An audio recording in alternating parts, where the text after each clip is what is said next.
करणार आहे कालवण। तर चला मग आपण पाहू।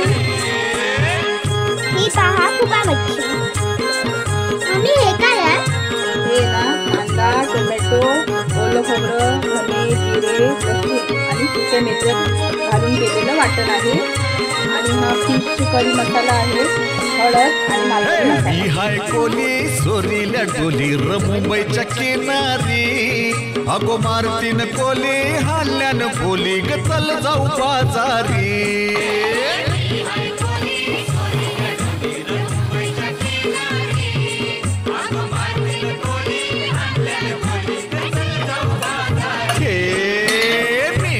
कोली सोरील्या डोली र मुंबईच्या किनारी, अगो मारतीन कोली हल्ल्यान भोली ग चल जाऊ बाजारी।